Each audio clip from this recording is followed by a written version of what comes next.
விடுதலை வாழ்வினை எங்களுக்கு அளித்து எங்களை மீட்டு கொண்ட எங்கள் ஆண்டவரே, இந்த அருமையான காலை பொழுதுக்காக உமக்கு நாங்கள் நன்றி செலுத்துகிறோம். உம்மை நாங்கள் தொழும்படியாகவும் வழிபடும்படியாகவும் இந்த நற்செய்தி பெருவிழாவில் எங்களை நாங்கள் இணைத்துக் கொள்ளும்படியாகவும் வந்திருக்கின்றோம். இப்பொழுதும் இந்த அருளுரையை நீர் ஆசி செய்து எங்களுக்கு வழங்க நாங்கள் உங்கள் மன்றாடுகிறோம். உமது கிருபை எப்பொழுதும் எங்களோடு கூட இருந்து இறைச்சல்கள் மத்தியிலே எங்களை பிரித்தெடுத்து இந்த உலக வாழ்வில் இருந்து எங்களை பிரித்தெடுத்து சற்று நேரம் நாங்கள் உமது திரு வார்த்தைகளை கூர்ந்து கவனிக்கின்ற அனுபவத்தை தந்தரலாம். இயேசு கிறிஸ்து என்னும் திருப்பெயர்னாலே வேண்டிக் கொள்கிறோம் நல்ல கடவுளே, ஆமென். தந்தை மைந்தர் தூயாவின் திருப்பெயருக்கே புகழும் மாட்சிமையும் உண்டாவதாக. இந்த நாளிலேயும் என்னை அழைத்து இந்த நற்செய்தி பெருவிழா 2025 ஆண்டிலே ஆண்டுடைய இறை செய்தியை வழங்கும்படியாக பாசத்துடனும் அன்புடனும் மகிழ்ச்சியோடும் அழைத்த ஆயர் அருள்பணி சுரேஷ் திலக் அவர்களுக்கு இந்த நாளில் என்னோட நன்றியை நான் தெரிவித்துக் கொள்கிறேன். நான் மிகவும் அதிகமாக நேசிக்கக்கூடிய ஆயர் மட்டுமல்ல, சிறந்த இறையலாளர். அது மாத்திரமல்ல, கிறிஸ்தவ கல்வித்துறையிலே தனது பங்களிப்பை கடந்த 15-17 வருடங்களாக அவர்கள் பங்களித்து அனைவருடைய வாழ்விலையும் ஒரு சிறந்த இடம் பிடித்தவர். ஆகினாலே கடவுள் அவரையும் அவருடைய துணைவியாரும் ஆசீர்வதித்து வழிநடத்துவாராக. அவனமாகவே நமது சேகரத்தினுடைய செயலர் திரு சாமுவேல் எபினேசர் ஐயா அவர்களுக்கும் திருமதி ஜெயச்சந்திரா அவர்களுக்கும் என்னுடைய நன்றியை நான் தெரிவித்துக் கொள்கிறேன். பிசி மெம்பர்ஸ் அனைவருக்கும் நன்றி தெரிவித்துக் கொள்கிறேன். இருக்கிறீங்களா செக்ரட்டரி ட்ரெஷரர்? செக்ரட்டரி ட்ரெஷரர் ரொம்ப சந்தோஷம். சில நேரங்களில் இவர்கள் இருவரும் காணாமல் போய்விடுவார். ஏனென்று சொன்னால் அவ்வளவு பெரிய நிகழ்ச்சி நடந்து கொண்டு அதை செய்ய வேண்டும் இதை செய்ய வேண்டும் என்று சொல்லி, ஆனாலும் வழிபாட்டில் அவர்கள் இணைந்திருப்பதற்காக நான் நன்றி செலுத்துகிறேன். பெரிய மாணவர்களே, நான் இந்த நிலையிலையும் ஆண்டோடைய இறை வார்த்தையை பகிர்ந்து கொள்வதற்குண்டாக ஒரு பாடலை நான் பாட விரும்புகிறேன். அது கீர்த்தனையிலே 39வது பாடல், ஜெகநாதா குரு பரநாதா என்கின்ற பாடல். வீரமா முனிவர் எழுதிய பாடல். இவருடைய இயற்கை பெயர் கான்ஸ்டான்டில் பெஸ்கி பேரிஸ் என்பதாகும். இவர் இத்தாலி நாட்டை சேர்ந்த ஒரு கத்தோலிக்க ஃபாதர். இவர் இந்திய தேசத்திற்கு வந்து தமிழை அதிகமாக நேசித்த காரணத்தினாலே தனது பெயரை தமிழில் மாற்றிக்கொண்டது மட்டுமல்லாமல் அவர்களுக்கு ஒரு கடிதத்தை எழுதினார். தமிழை போன்ற ஒரு அற்புதமான மொழி உலகத்தில் இல்லை என்று எழுதியது மட்டுமல்லாமல், நான் தமிழர்களைப் போல கருப்பராக மாற வேண்டும், ஆகினாலே ஏதாவது ஒரு மருந்தை கண்டுபிடித்து அனுப்புங்கள் என்று சொன்னார். நம்ம எல்லாம் ஃபேர் அண்ட் லவ்லி போட்டு இன்னும் வெள்ளையாப்பதற்கு முயற்சி செய்கிறோம். அவர் என்ன எழுதினார் தெரியுமா? நான் இவர்களைப் போல கருப்பராக மாற வேண்டும், இந்த தமிழை அதிகமாக நேசிக்கிறேன் என்று சொன்னார். ஒருவேளை கீர்த்தனையில் இதுதான் முதலாவது பாடல் என்று நான் நினைக்கிறேன். முதலாவது பாடல் ஏறக்குறைய 200 ஆண்டுகளுக்கு முன்பாக எழுதப்பட்ட ஒரு பாடல். இந்த பாடல் சங்கராபரண ராகத்தில் அமைந்திருக்கிறது. 72வது மேலகர்த்தா தாய் ராகத்திலே அமைந்திருக்கிற பாடல், ஆதி தாளத்திலே அமைந்திருக்கிறது. ஒரே ஒரு சரணத்தை மட்டும் நான் பாடுகிறேன். சரி கம பத நீ சா சாரி த ப ம க ரி ச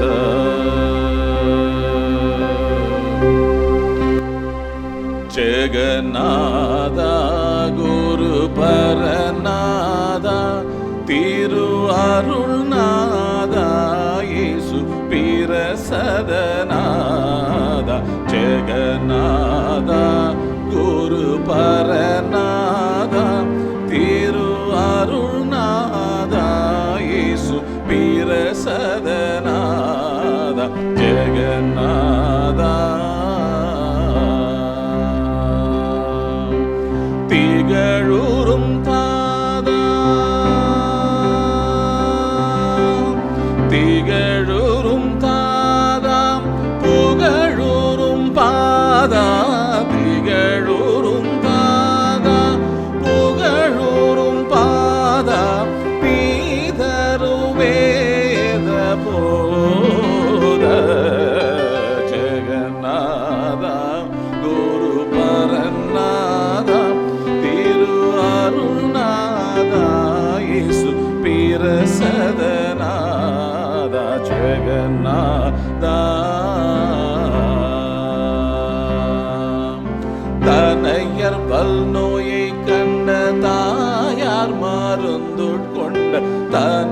தனையர் வல்நோயை கண்ட தாயார் மருந்துட்கொண்ட தனையர் வல்நோயை கண்ட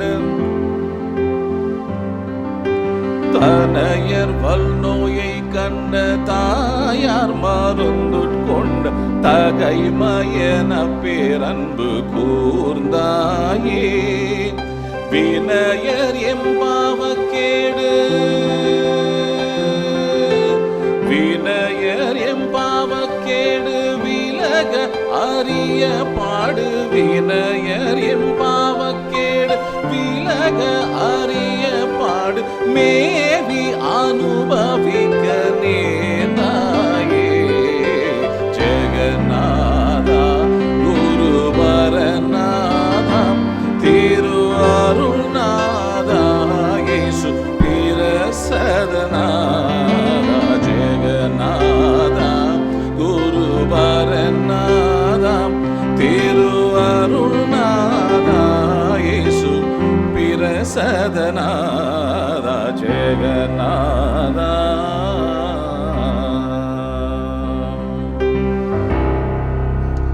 பிரியமானவர்களே, என்னோட சேர்ந்து பாடுறீங்களா? ஒரே ஒரு சரணமா பல்லவி அனுபல்லவி மட்டும் பாருங்களா? பல்லவி அனுபல்லவி. ஜெகநாதா குரு பரநாதா திரு அருள்நாதா இயேசு பிரசதநாதா ஜெகநாதா குரு.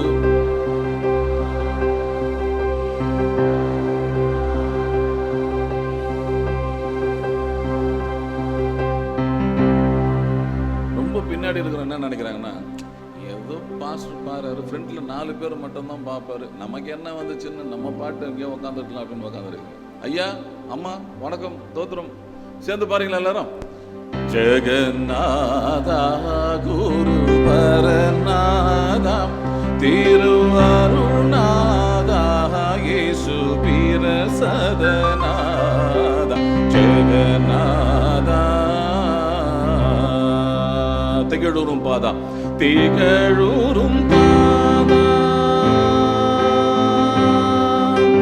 திகழூரும் பாதா புகழூரும் பாதா திகழூரும் பாதா புகழூரும் பாதா தீதருவேத போத ஜெகநாதா குரு பரநாதா திரு அருள்நாதா இயேசு பிரசதநாதா ஜெகநாதா.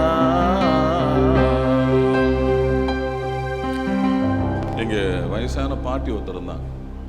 அவங்க என்னை பார்த்த உடனே இப்படி பண்ணி இப்படி பண்ணுவாங்க. அதே போல உங்கள் அனைவரையும் நீங்கள் பாடுனதை கேட்டு உங்கள் எல்லாருக்குமே என்னது பிரியமானவர்களே, இன்றைக்கு நற்செய்தி பெருவிழாவை நாம் கொண்டாடி கொண்டு வருவோம். ஆயர் அவரிடத்தில் நான் கேட்டேன் நேற்று தினத்தில், ஐயா எவ்வளவு நேரம் நான் பிரசங்கம் செய்ய வேண்டும் என்று சொன்னேன். அவர்கள் ஒரு நேரத்தை சொன்னார்கள். ஒரு திருச்சபையிலே நான் கேட்டேன் எவ்வளவு நேரம் பிரசங்கம் செய்ய வேண்டும் என்று சொல்லி மக்களை. அவர்கள் சொன்னார்கள், நீங்கள் எவ்வளவு நேரம் வேணால் பேசுங்க ஐயா, நாங்கள் ஒரு 10-15 நிமிஷம் இருப்போம், அதுக்கப்புறம் நாங்கள் வடை சுடுறதுக்கு போயிடுவோம்னு சொன்னாங்க. அந்த மாதிரி தயவுசெய்து யாரும் எழுந்து போக வேண்டாம். பிரியமானவர்களே, இன்றைய நாள் ஒரு சிறப்பான நாள், நற்செய்தி பெருவிழா. நற்செய்தி பெருவிழாவை குறித்து, நற்செய்தியை குறித்து நமது திருமறை சொல்லுகிற வார்த்தைகள் என்ன? நற்செய்தி மிஷன் என்ற வார்த்தை கிரேக்க வார்த்தை அப்போஸ்டலே என்ற வார்த்தை. அப்போஸ்டலே என்று சொன்னால் அனுப்பப்பட்டவர்கள் என்று அர்த்தம். நீங்கள் அனைவருமே அனுப்பப்பட்டவர்கள், நானும் அனுப்பப்பட்டவன். இன்றைக்கு இந்த திருச்சபை முழுவதும் அனுப்பப்பட்டவர்களாக இருக்கிறோம். ஆகினாலே உங்கள் பக்கத்தினர்களை பார்த்து நீங்கள் அனுப்பப்பட்டவர்கள் சொல்லுங்க, யூ ஆர் அப்போஸ்டல் சொல்லுங்க பாப்போம். பக்கத்துலமா, ஏன் மூஞ்சல்லம்மா பக்கத்துல, அப்போஸ்டல், வெரி குட். நீங்கள் அனுப்பப்பட்டவர்கள் ஐயா. இது ஏதோ யாருக்கோ சொல்லப்பட்ட நற்செய்தி அல்ல, இது நமக்கு சொல்லப்பட்டது. நீங்கள் புறப்பட்டு சென்று சகல இன மக்களையும் சீடராக்கி தந்தை மைந்தர் தூயாவின் திருப்பெயர்னாலே நீங்கள் திருமுழுக்கு கொடுங்கள் என்று மத்தேயு நற்செய்தி நூல் 28வது அத்தியாயம் 19வது வசனத்திலே நாம் காணுகின்றோம். பிரியமானவர்களே, அதே வசனத்தை பல இடங்களிலே நாம் காணுகின்றோம். மத்தேயு 4ஆம் அதிகாரம் 19வது வசனத்திலே, நான் உங்களை மனிதர்களை பிடிக்கிறவர்களாய் மாற்றுவேன். இதுவரை நீங்கள் மீன்களை பிடித்துக் கொண்டிருந்தீர்கள், மனிதர்களை அல்ல, மாறாக இந்த சமுத்திரத்தினுடைய மீன்களை பிடித்துக் கொண்டிருந்தீர்கள். இப்பொழுது நான் உங்களை மனிதர்களை பிடிக்கிறவர்களாக மாற்றுவேன். யாருக்கு சொன்னது? இயேசு சீடர்களை பார்த்து சொல்லமா? முக்கியமா யாரு? காமனா சொல்லிடக்கூடாது, ஜெனரலா சொல்லக்கூடாது. யாரை பார்த்து சொன்னாரு? பேதுருவை பார்த்து சொன்னார். மார்க் 16வது அத்தியாயம் 15வது வசனத்திலே அவர் சொல்லுகின்றார், உலகத்துக்கு சென்று அனைத்து படைப்புகளுக்கும் நற்செய்தியை அறிவியுங்கள் என்கின்ற வார்த்தையை நாம் காணுகின்றோம். அவ்வண்ணமாகவே அப்போஸ்தலர் நடபடிகள் 1ஆம் அதிகாரம் 8வது வசனத்தை யாராவது மனப்பாடமா சொல்லுங்க பார்ப்போம். பரிசுத்த ஆவியானவர் இடத்தில் வருகிற பொழுது நீங்கள் பெலன் அடைந்து எருசலேமிலும் யூதேயாவிலும் சமாரியாவிலும் உலகத்தின் கடைசி பரியந்தமும் நீங்கள் சாட்சியாயிருப்பீங்க. ஐயரம்மா இங்கே உட்காந்துருக்கிறீங்களா? ஐயரம்மா சொன்னாங்க, நீங்கள் பிரசங்கம் பண்ணி ஒரு 40 நாள் ஆயிருக்குமான்னு கேட்டாங்க. ஏன்னா இது வரைக்கும் நான் என்ன பண்ணல, சேலையரை விட்டு வந்த பிறகு இன்னும் பிரசங்கமே, இதான் முதல் பிரசங்கத்தை நான் செய்கிறேன். பிரசங்கம் செய்வதற்கு வாய்ப்பு இல்லை. ஆகினாலே நான் இப்பொழுது தான் 1 மாதம் கடந்து 1.5 மாதம் கடந்து நான் பிரசங்கம் செய்கிறேன். இந்த வாய்ப்புக்கு மிகவும் நன்றி தெரிவித்துக் கொள்கிறேன். பிரியமானவர்களே, இந்த அனுப்பப்படுகிற வார்த்தை, இன்னொரு வார்த்தையை நாம் பார்ப்போம். லூக்கா நற்செய்தி 10ஆம் அதிகாரம் 2வது வசனத்தில், இதோ அறுவடைக்கு வயல் ஆயத்தமா இருக்கிறது, யார் அறுவடைக்கு எஜமான் என்ன செய்கிறார்?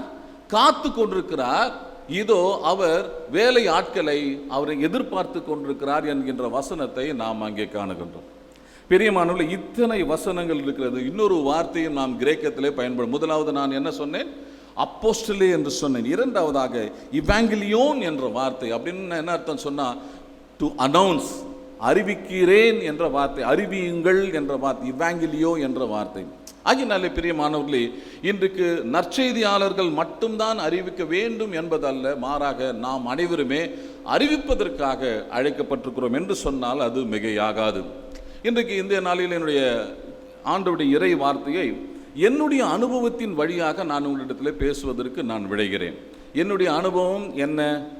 1998ஆம் ஆண்டு இறைப்பணிக்கு அனுப்பப்பட்டேன் என்று சொன்னால், ஏறக்குறைய 27 வருடங்கள் முழு நேர பணியாளராக கடவுள் என்னை அழைத்திருக்கிறார்.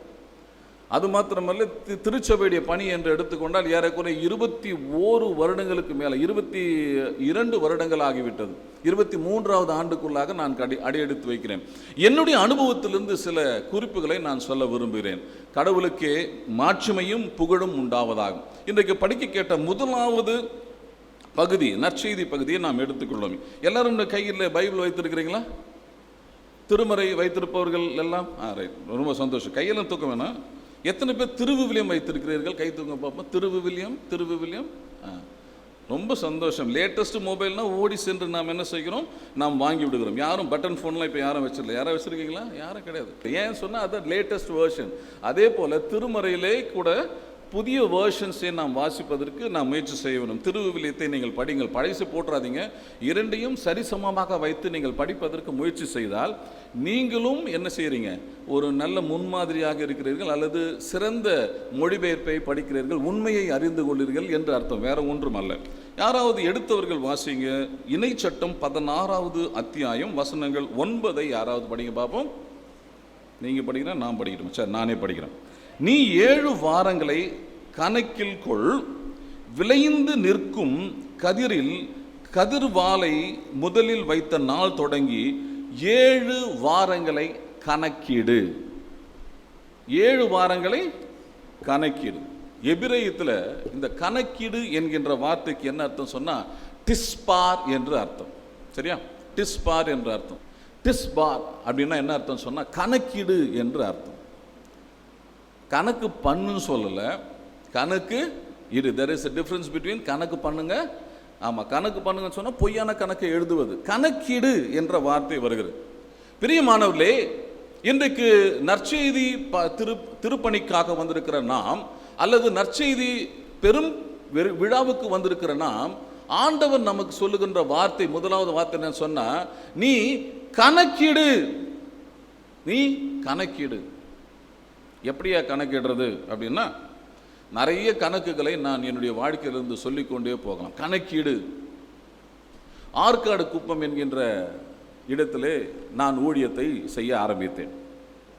அப்பொழுது நற்செய்தி பெருவிழா வந்தது. அதற்கு முன்பதாக நல்லாட்டூர் குருசேகரத்திலே 10 மாதங்களும், பொதட்டூர்பேட்டை, அதற்கு முன்பதாக பொதட்டூர்பேட்டை குருசேகரத்தில் 2 வருடங்கள் 2 மாதம் 2 நாட்கள் நான் ஊழியம் செய்தேன். அதற்கு பிறகு ஒரு உருப்படியான அல்லது ஒரு பெரிய திருச்சபை பாசனேஜோடு இருக்கிறதுன்னு சொன்னால் அது ஆற்காடு குப்பம் தான். ஆற்காடு குப்பத்தில் நாங்கள் வந்து இறங்கிய பொழுது நற்செய்தி பெருவிழாவை கொண்டாடினோம். நல்லா கவனிக்கிறீங்களா எல்லாரும்? எல்லாம் கவனிக்கிறீங்களா? கவனிக்கிறவங்களாம் அல்லேலூயா சொல்லுங்க. அல்லேலூயா. இந்த ஆற்காடு குப்பம் குருசேகரத்திலே நான் ஊழியத்தை செய்யும் பொழுது அவர்களிடத்தில் நாங்கள் நற்செய்தி பெருவிழாவுக்காக எவ்வளவு கொடுத்தீர்கள் என்று கேட்டேன். அவர்கள் சொன்னார்கள், ஐயா 1125 ரூபாயை போன வருடத்திலே நாங்கள் கொடுத்தோம் என்று சொன்னார்கள். அது ஒரு பெரிய கிராம திருச்சபை தான், பெரிய திருச்சபை ஒன்றும் அல்ல. அப்பொழுது அவரிடத்தில் சொன்னேன், உங்களுடைய திருச்சபையில் எத்தனை கிராம சபைகள் இருக்கிறது? ஐயா ஒரு 19 கிராம சபைகள் இருக்கிறது. மொத்தம் சேர்த்தீங்கன்னா எத்தனை குடும்பம் வரும் என்று கேட்டேன். அவர்கள் சொன்னார்கள் 450 குடும்பங்கள் வரும் என்று சொன்னார். நான் சொன்னேன், நான் புதிய ஆயர், எல்லாருடைய வீட்டையும் நான் என்ன செய்ய வேண்டும்? சந்திக்க வேண்டும். ஆகினாலே நற்செய்தி பெருவிழாவின் பொருட்டு நான் உங்கள் வீட்டை சந்திக்கிறேன். தயவு செய்து இந்த வருடம் ஒரு கவர் காணிக்கையிலே நீங்கள் என்ன செய்ய வேண்டும்? 100 ரூபாய் கொடுக்க வேண்டும் என்று நான் சொன்னேன். 100 ரூபாய்னா எவ்வளோ ஆச்சு? 450 45,000 ரூபாய். எங்க 1100 ரூபாய் எங்க இருக்கிறது? 45. யாருக்கும் ஒன்றும் புரியவில்லை. இது எப்படி நடக்கும் என்று சொல்லி கேட்டார்கள். நிறைய பேர் நேரத்தில் வாதாடின, ஐயா 100 ரூபாய்லாம் கொடுக்க முடியாது, கிராம சபையில் 10 பேர். நான் சொன்னேன், ஐயா நீங்கள் ஞாயிற்றுக்கிழமையிலே ஏதோ ஒரு கரியை செய்கிறீர்கள். என்னது? ஒரு கரியை. அதனுடைய விலை என்ன? அப்பொழுது மாட்டுக்கறி 25 ரூபாய். சரியா? அப்போ ஒரு மாதத்திற்கு எவ்வளோ ஆச்சு? 100 ரூபாய். அப்போ 12 மாதத்துக்கு எவ்வளோ ஆச்சு? 1200 ரூபாய். 1200 ரூபாய் கொடுத்து ஒரு வருடம் ஃபுல்லாக நீ என்ன செய்கிறாய்? ஒரு உணவை சாப்பிடுகிறாய் என்று சொன்னால், ஒரு மாட்டிறைச்சியை சாப்பிடுன்னு சொன்னால், ஒரு 100 ரூபாய் கொடுக்கலன்னா நீ என்னத்துக்கு திருச்சபையில் மெம்பராக இருக்கிற என்று கேட்டேன். பிரியமானவர்களே, சொன்னால் நம்ப மாட்டீங்க, நான் கொஞ்சம் சிக்கான 450 வீட்டையும் விசிட் செய்தேன். எனக்கு கடவுள் கொடுத்த பணம் 1000 நானும் ட்ரெஷரும் உட்காந்து என்னென்ன பணம் எவ்வளவு தெரியுமா? 43,500 ரூபாய். செலவுகள் போக 38,000 ரூபாயை கொடுத்தோம். அந்த அந்த அந்த ஏரியாவே அதிர்ந்து போனது. மணவாள நகர் என்கின்ற குருசேகரத்திற்கு வந்தேன். அந்த திருச்சபையில் கேட்டோம், ஐயா எவ்வளவு கொடுப்பீங்க போன வருஷம்? ஐயா நாங்கள் போன வருடம் 5,000 ரூபாய் கொடுத்தோம் ஐயா. ரொம்ப சந்தோஷம். இந்த வருடத்தில் நாம் என்ன செய்வோம்? 1.5 லட்சம் ரூபாய் கொடுக்கலாம். என்னது 1.5 லட்சம் எங்களிடத்தில் இல்லை? நான் சொன்னால், திரும்பமாக உங்கள் வீட்டுக்கு வருகிறேன், உங்கள் வீட்டிலே தயவு செய்து 1000 ரூபாயை நீங்கள் கொடுங்கள், நற்செய்தி பணிக்காக. 1000 அல்ல, அப்படி கொடுப்பீன்னு சொன்னால் கடவுள் உங்களை ஆசீர்வதிப்பார். எல்லாருடைய வீட்டையும் சந்தித்தேன். அருமையான சகோதரியே, நல்லா கவனிங்க, 1,25,000 ரூபாய் மணவாள நகரில் கொடுக்கப்பட்டது. சேலையூர் குருசேகரம் அண்ணன் கோயில் தாஸ் அண்ணன் இருக்கிறார்கள். ஆமாம், இஸ் விட்னஸ். சேலையூர் குருசேகரத்தில் 23வது ஆண்டு, 2023ஆம் ஆண்டிலே வெறும் 1 லட்சம் ரூபாயை கொடுத்தோம். அடுத்த வருடத்திலே 5 லட்சம் ரூபாயை கொடுத்தோம். போன வருஷம் எவ்வளோ கணக்கு கேட்டு பாருங்க, 15,35,000 ரூபாய். ஐயா பிரியமானவர்களே, கொடுங்கள், அப்பொழுது கர்த்தர் கொடுப்பார். சும்மா உட்காந்து என்ன கூடாது? ஆண்டவர் ஏதோ கொடுத்தார், கவரை கொடுங்க சார், காணி கவர் கொடுங்க சார். மிஷினரி பணிக்காக கொடுக்கும்பொழுது ஏதோ ஒன்று பார்த்து விட்டு இது ஏதோ ஒரு கணக்கு என்று சொல்லி ஏதோ ஒரு பணத்தை போட்டு இந்தாங்க அப்படின்னு சொல்லி போடக்கூடாது ஐயா. சாபம். ஒரு டாக்டர் இடத்துல செல்லுகிறாய், சின்ன கட்டிங்க, எனக்கு என்னமோ இந்த கட்டி கொஞ்சம் ஒரு மாதிரியாக தான் தெரியுது, நீங்கள் போயிட்டு ஸ்கேன் எடுங்க அப்படின்னு சொன்னால், ஸ்கேனுடைய விலை எவ்வளவு என்று கூட கேட்காமல் கொண்டு போயிட்டு காடை தேய்ச்சி எப்படியாவது கொடுத்து நம்ம உடல் நலத்தை பார்ப்பதற்கு எத்தனையோ 1000 செலவு செய்கிறோம், எத்தனை லட்சத்தை செலவு செய்கிறோம். ஆனால் திருச்சபைக்கு கொடுப்பதற்காக, நற்செய்தி பெருவிழாக்க கொடுப்பதற்காக கணக்கு பார்ப்பது ஏன்? அருமையான சகோதரியே, வேலூரிலே ராட்சப்பர் என்கின்ற ஒரு திருச்சபை இருக்கிறது. எத்தனை பேருக்கு அது தெரியும் தெரியல. அவரிடத்தில் இந்த உதாரணத்தை சொன்ன பொழுது என்னை அவர்கள் வீட்டுக்கு அழைத்தார்கள். அந்த வீட்டில் அழைத்து 2 சகோதரிகள் ஐயா, அவர்கள் சொன்னார்கள், ஐயா நீங்கள் சொன்ன இந்த கணக்கு விவரத்தை நாங்கள் எண்ணி பார்த்தோம். ஒரு வருடத்திலே நாங்கள் இவ்வளவு பணத்தை என்னுடைய அக்கௌண்ட்டில் எவ்வளவு சேர்த்திருக்கிறோமோ அதில் 10 பாகத்தை நாங்கள் பிரித்தெடுத்து இன்றையில் இருந்து நாங்கள் அதை கொடுக்க முயற்சி செய்கிறோம் என்று சொன்னார்கள். அல்லேலூயா. உன்னுடைய சம்பளம் எவ்வளவு ஐயா? உன்னுடைய அக்கௌண்ட்டில் எத்தனை மாதங்கள் உன்னுடைய அக்கௌண்ட்டில் கிரெடிட் ஆகுது? மொத்தத்தையும் எண்ணிப்பார். எண்ணிப்பார் நீ பெற்ற பாக்கியத்தை. அழகான ஒரு பாடல் இருக்கிறதுல, எண்ணிப்பார் நீ பெற்ற பாக்கியம். அதிலே 10% கடவுளுக்காக கொடு, நற்செய்தி பெருவிழாக்க கொடு. இன்றைக்கு நான் உங்களை பார்த்து ஒரு கேள்வி கேட்கிறேன். எவ்வளவு கொடுப்பதாய் நீங்கள் தீர்மானம் செய்திருக்கிறீர்கள்? Just 1000 rupees, just 100 rupees, just 5000 rupees? கடவுளுக்கு எவ்வளவு கொடுத்தாலும் அது போதாது ஐயா. நற்செய்தி பெரிய ஊழியத்திற்காக நாம் கொடுக்க வேண்டும். 135 மிஷினரிகள் நமது தென்னிந்திய திருச்சபை சென்னை பேராயத்திலே ஊழியம் செய்து வருகிறார்கள். இவர்களுக்கு யார் சம்பளத்தை கொடுப்பார்? நீங்கள் கொடுத்தால் ஒழிய யார் கொடுக்க முடியும் என்று யோசித்து பாருங்கள். சும்மா ஓடி போய் வெளியில் நின்று வடையும் கறியும் சாப்பிட்டு போயிடக்கூடாது. அருமையான சகோதரி, எண்ணி பார்த்து நீ கொடுப்பதற்கு ஆண்டவர் உன்னை அழைக்கின்றார். ஒருவேளை 100 ரூபாயில் 10 ரூபாய் கொடுப்பது எளிது, 1000 ரூபாயில் 100 ரூபாய் கொடுப்பது எளிது. ஆனால் 10 லட்சத்திலே ஒரு பகுதியாக 1 லட்சம் கொடுப்பதற்கு ஆயத்தமா இருக்கிறாயா?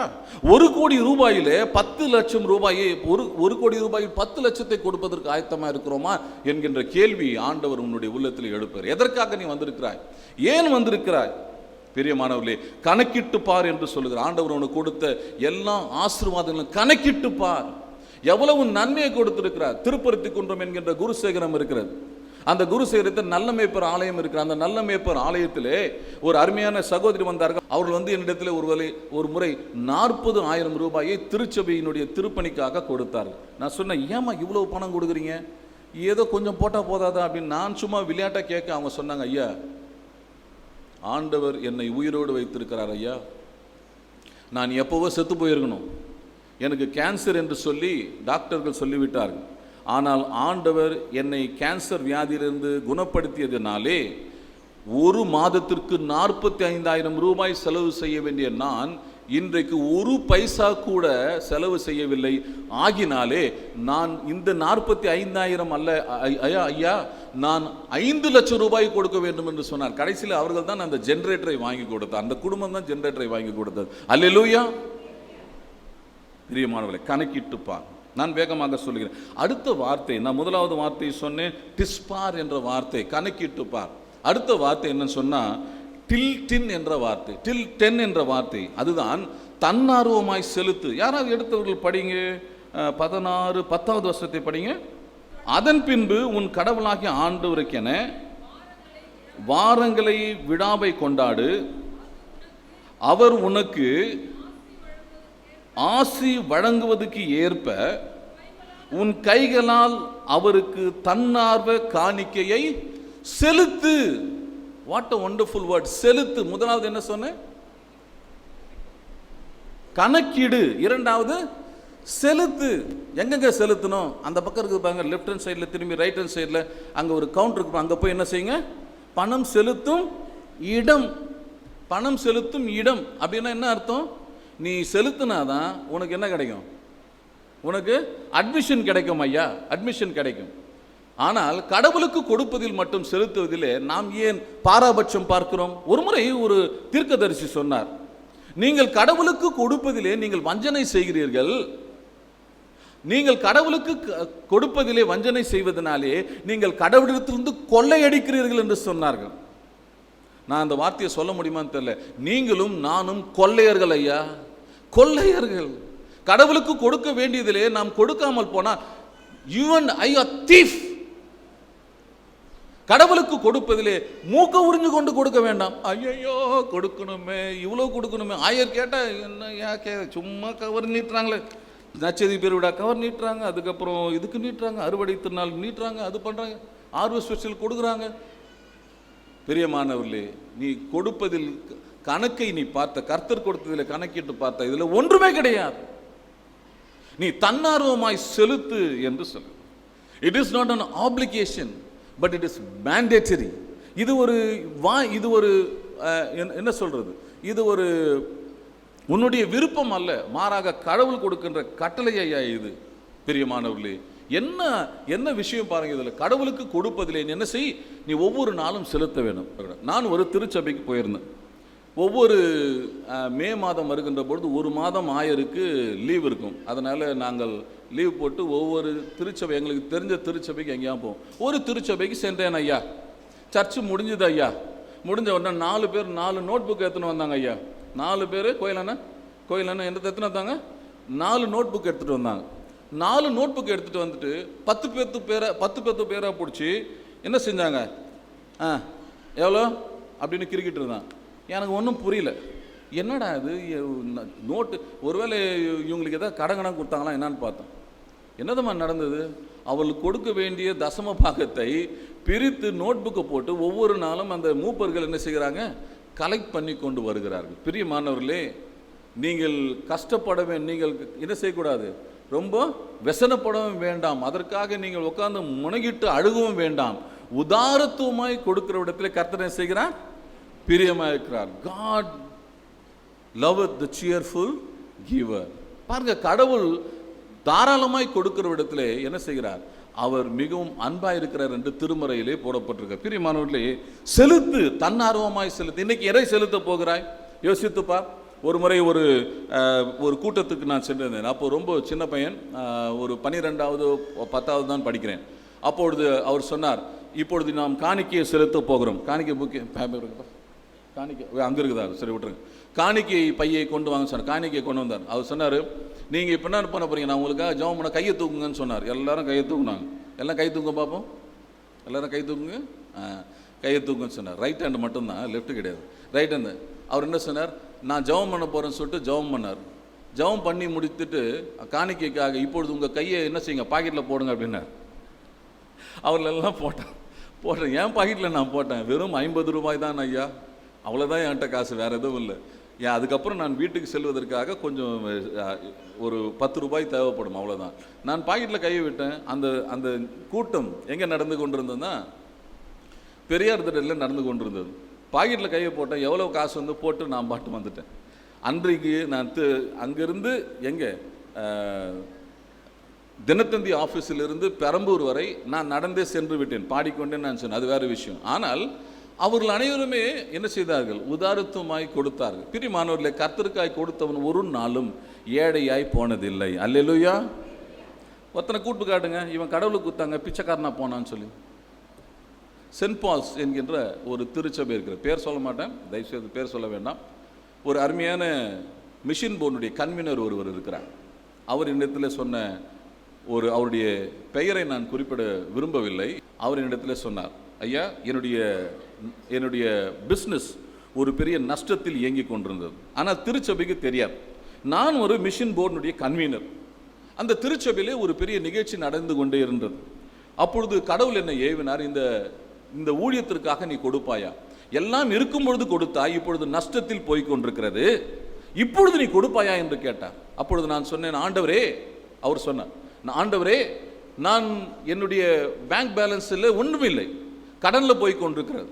இன்னொரு பக்கத்தில் என்னுடைய சொத்துக்கள் எல்லாம் அப்படி நிற்கிறது, நான் விற்கலாமா வேண்டாமா என்று யோசித்து கொண்டிருக்கிறேன். ஆனால் ஒன்று செய்வேன், நான் என்னிடத்தில் இருக்கின்ற ஒரு முக்கியமான விஷயத்தை கொடுக்கிறேன் என்று சொல்லி ஆயருடைய அலுவலகத்திற்கு அவருடைய மனைவியை கொண்டு போய் தாலியை கழட்டி விட்டு அந்த சரடை மற்றும் எடுத்து, அம்மா நான் வேற ஒரு முறை உனக்கு வாங்கி தருகிறேன், தயவு செய்து பொறுத்துக்கொள் என்று சொல்ல அந்த அம்மாவும் ஒன்றும் சொல்லவில்லை. இது நடந்த நிகழ்ச்சியா. அந்த சரடை கொண்டு போய் யார்கிட்ட கொடுத்தாங்க, ஆலயத்திலே யாருக்கும் தெரியாமல் கவரில் போட்டு வைத்து விட்டு வந்தேன் என்று சொன்னார். அதற்கு பிறகு என்ன ஆச்சு என்று கேட்டேன். அவர் சொன்னார், ஐயா, அந்த சரடுன் ஐயா 5 10 8 சவரமோ 7 சவரமோ, அதற்கு பிறகு என்னை ஆண்டவர் கோடீஸ்வரனாய் மாற்றினார் என்று சொன்னார். பிரியமானவர்களே, கர்த்தருக்காய் கொடுத்தவன் ஒரு நாளும் ஏழையாய் போனதில்லை. கடவுளுக்காய் கொடுத்தவர்கள் ஒரு நாளும் ஒன்றுமில்லாமல் போனதில்லை. நற்செய்தி பெருவிழாக்காக கொடுங்கள், அப்பொழுது கர்த்தர் உங்களுக்கு கொடுப்பார். பிரியமானவர்களே, கொடுப்பதற்காக யோசித்துக் கொண்டிருக்கிறோம். ஆனால் நான் கர்த்தருக்கு கொடுத்தால்தான் உன்னை ஆசீர்வதிப்பார் என்று நான் அப்படிப்பட்ட வார்த்தையை நான் சொல்லவில்லை. கொடுத்தவர்களுடைய சாட்சியை நான் சொல்லிக் கொண்டிருக்கிறேன்.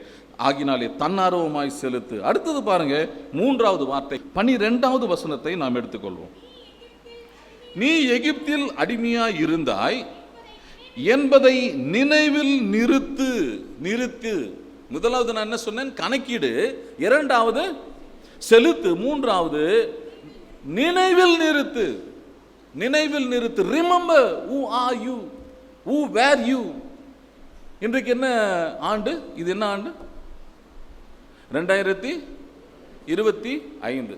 ஒரு வருட ஒரு செஞ்சுரிக்கு முன்னாடி போங்க, அது என்ன ஆண்டு? ஆமா, 925. இன்னும் கொஞ்சம் பின்னாடி போங்க, 1825. இன்னும் கொஞ்சம் பின்னாடி போங்க, 1725. 1725 என்பது 300 ஆண்டுகள். இந்த 300 ஆண்டுக்கு முன்பாக உன்னுடைய மூதாதையர் என்ன செய்து கொண்டிருந்தார்கள் தெரியுமாயா? ஐயா, இன்னைக்கு நீ காரில் வரையா? ரொம்ப சந்தோஷம். ஆடி காரில் வர, ஆடி காரில் வர, ஆடிட்டே வர, என்னென்னமோ பண்ணுற, எதோ செய்கிற, அது வேற விஷயம். இன்னைக்கு ரொம்ப பெரிய ஆள் நீ. 300 வருடத்திற்கு முன்னாடி உன்னுடைய பூட்டன், உன்னுடைய தாத்தா யார் தெரியுமா? உடலில் துணி இல்லாமல் யாருக்கு முன்பாகவோ கை கட்டி அடிமைகளாய் வேலை செய்தவர்கள். நினைவில் நிறுத்து. உன்னை ஆண்டவர் உயர்த்தி இருக்கிறார். நீ ப்ரொஃபஸராக இருக்கிற, காலேஜில் வேலை செய்கிற, உனக்கு சொத்து இருக்கிறது, கார் இருக்கிறது, 2-3 வீடு இருக்கிறது, ரொம்ப சந்தோஷம். அன்றைக்கு ஒரு நாள் என் தந்தையும் பாட்டனும் எப்படி இருந்தார்கள்? அவர்கள் படிப்பறிவில்லாது இருந்தார்கள். எவனுக்கோ ஒருத்தனுக்கு வேலை செய்து கொண்டிருந்தார்கள். அருமையான சகோதரி சகோதரியே, அதை நினைவில் நிறுத்து. அன்றைக்கு மிஷினரிகள் வந்து ஊழியம் செய்ததுனால இன்றைக்கு நீயும் நானும் இந்த ஃபேன் காத்துல உட்கார்ந்து இருக்கிறோம். ஐயா, இந்த ஃபேன் காத்துல உட்கார்ந்து நாம் மரியாதையோடு நாம் வார்த்தையை கேட்டுக்கொண்டிருக்கிறோம். நீயும் நானும் தான். என்னுடைய தாத்தாவுடைய நிலைமையை கேட்டால் அதை விட மோசம். வெறும் கோமணத்தை கட்டி கொண்டு ஒரு வார்த்தையும் தெரியாது. அவருக்கு தெரிஞ்சதெல்லாம் கிறிஸ்தவ பாட்டு மட்டும்தான். ஒரு தேவன் உண்டு என்ற பாடல் மட்டும்தான் பாடுவார். என்னுடைய தந்தை 8வது வரை தான் படித்தார். சென்னைக்கு வந்தபொழுது என்னுடைய தந்தையின் அண்ணன் இந்த ஆலயத்திலே அவர்கள் இந்த ஆலயத்தில் செக்ஸ்டனாக வேலை செய்தார். எங்கள் அப்பா முதல் வந்து சென்னைக்கு வந்த பொழுது தங்கின இடம் இந்த வெஸ்ட் தாம்பரம். இன்றைக்கு என்னுடைய நிலையை எடுத்து பாருங்கள் ஐயா, அருமையான சகோதரி சகோதரியே, நினைவில் நிறுத்து. என்னை ஆண்டவர் என்னை எங்கே கொண்டு செல்லுகிறார்? படிப்பதற்காக கொண்டு எங்கே செல்லுகிறார்? இந்த லோக்கல் இல்லை ஐயா, என்னை கொண்டு போய் எங்கே நிறுத்துகிறார்?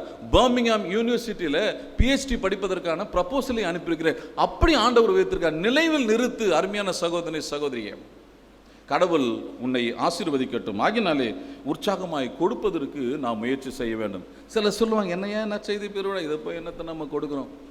கொடுக்காத. நற்செய்தி பெருவிழா கொடுக்காத, வேண்டாம். அதற்கு பிறகு உனக்கு ஏதாவது ஒன்று வரும் அல்லவா?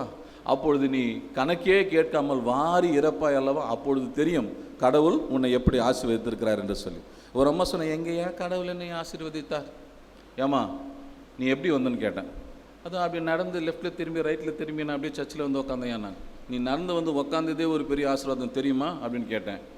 அப்படியா அப்படின்னா, நடந்து வந்து ஆலயத்தில் உட்கார்ந்து இருப்பதே ஒரு பெரிய ஆசீர்வாதம். அருமையான சகோதர சகோதரியே, சேலையூர் திருச்சபையிலே 35 பேர் பெரிய பணம் படைத்தவர்கள் நடக்க முடியாமல் வீடுகளிலே தங்கியிருந்து காணொலியில் கண்டு கொண்டிருக்கிறார்கள். கேட்கிற கேள்வி, எப்பொழுது நான் ஆலயத்துக்கு வருவேன் என்று சொல்லிதான்.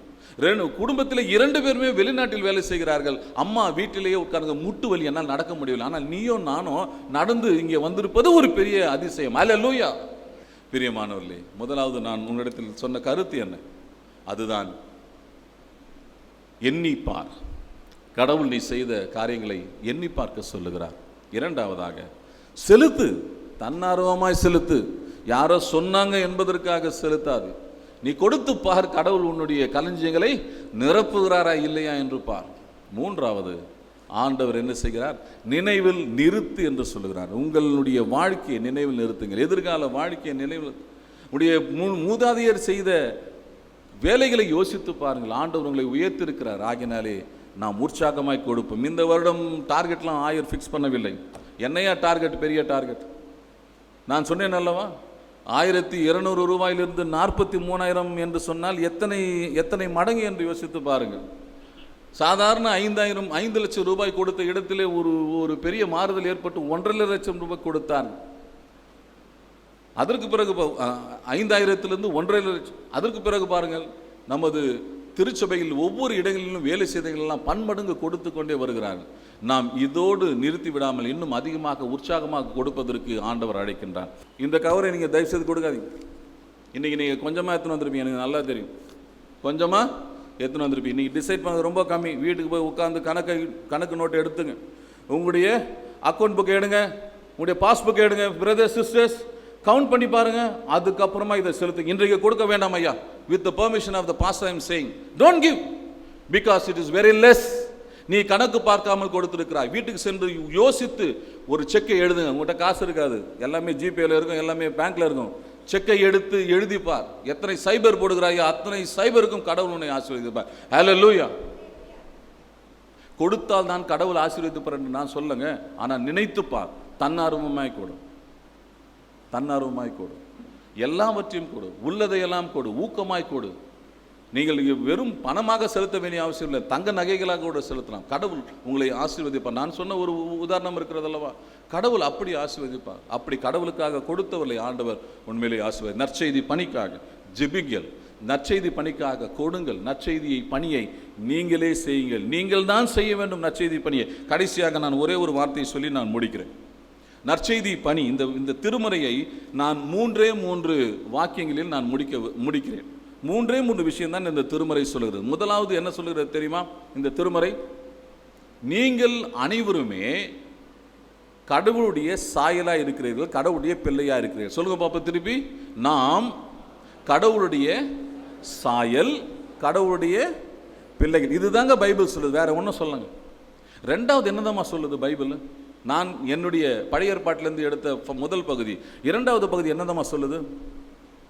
உன்னை போல பிறரை நேசி, உன்னை போல பிறரை நேசி. மூணாவது என்னமா சொல்லுது?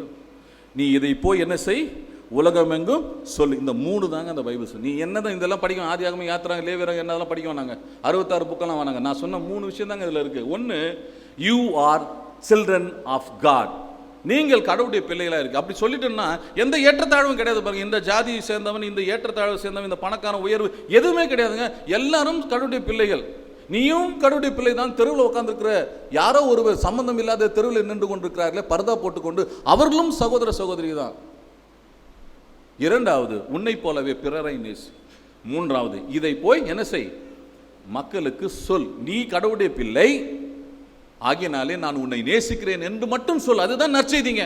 வேற ஒன்றும் நற்செய்தி கிடையாது. நற்செய்தினா உட்காந்து பைபிள் எடுத்துட்டு இந்த வசனம் அந்த வசனம் இந்த வசனம், என்ன சாம் சொல்றீங்க, எபினேசர் சொல்ற மாதிரி இந்த வசனம் சொல்ல வேண்டிய அவசியம் கிடையாது ஐயா. நீ போய் என்ன சொல்ல வேண்டும்? நற்செய்தி என்னன்னு தெரியுமா? எப்படி இருக்கிறீங்க, கடவுள் உங்களை நேசிக்கிறார், சொல்லுங்க பாப்போம்.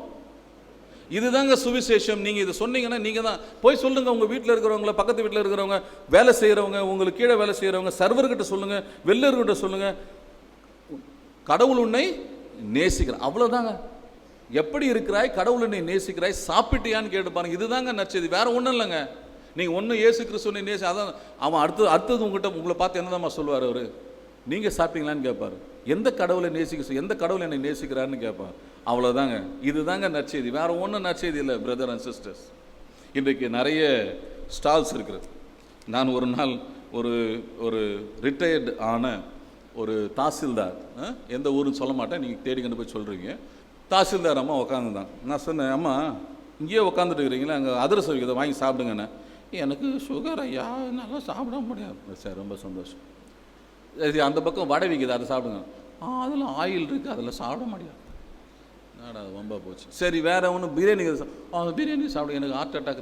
நான் சொன்னேன் எதுவுமே சாப்பிட முடியாது, நான் சாப்பிட முடியாது. சரி ஒன்று பண்ணணும், ஒரு 30 பேக்கெட் பிரியாணி வாங்க. நீங்கிட்ட பணம் இருக்குல்ல, இருக்குது, வாங்கி கொண்டு போய் அந்த ஹாஸ்டலில் பசங்க இருக்கிறாங்கல்ல அவனுக்கிட்ட கொடு.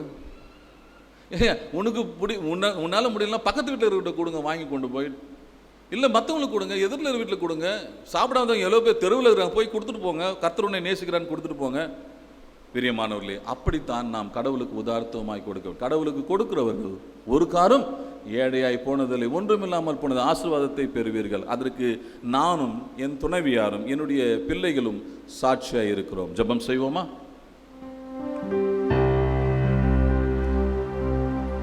இது சிந்திக்கும் காலம், செயல்படும் நேரம், மௌனமாயிருக்காதே. தயவுசெய்து என்னோட சேர்ந்து யாரும் பாட வேண்டாம். இது உங்களுக்கும் கடவுளுக்கும் இருக்கின்ற இடைப்பட்ட காலம். இதுல நான் பாடும்பொழுது நீங்கள் செய்ய வேண்டிய காரியம் என்ன தெரியுமா? முதலாவது எண்ணிப்பார், செலுத்து, மூன்றாவது நினைவில் கொள். இந்த 3 வார்த்தைகள் நான் எவ்வளவு கொடுக்க வேண்டும் என்பதை கர்த்தர் உனக்கு இப்பொழுது சொல்வார். நான் பாடுகிற பொழுது, இது சிந்திக்கும் காலம், செயல்படும் நேரம், மௌனமாயிருக்காதே. இது சிந்திக்கும் காலம், செயல்படும் நேரம், மௌனமாயிருக்காதே. நீ மௌனமாயிருக்காதே, நீ மௌனமாயிருக்காதே. இது சிந்திக்கும் காலம், செயல்படும் நேரம், மௌனமாயிருக்காதே. அறுவடை காலத்தில் மௌனமாயிருந்தால் அறுவடை இழப்பாயே. இந்த காலத்தில் மௌனமாயிருந்தால் ரட்சிப்பு தான் வருமோ? இது சிந்திக்கும் காலம், செயல்படும் நேரம், மௌனமாயிருக்காதே. இது சிந்திக்கும் காலம், செயல்படும் நேரம், மௌனமாயிருக்காதே. சேர்ந்து பாடுவோமா? நீ மௌனமாயிருக்காதே, நீ மௌனமாயிருக்காதே.